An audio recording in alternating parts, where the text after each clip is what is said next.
How to see a Telegram channel cannot be displayed on iPhone. Hello everyone.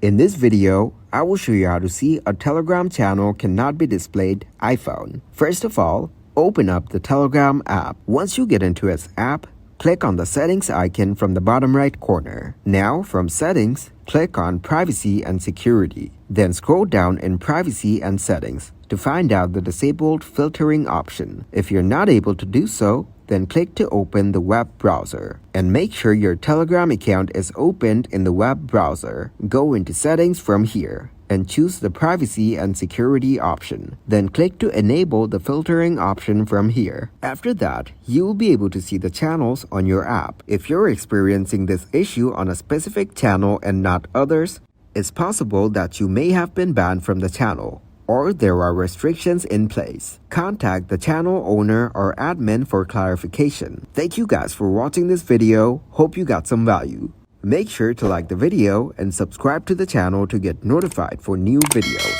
See you in the next one.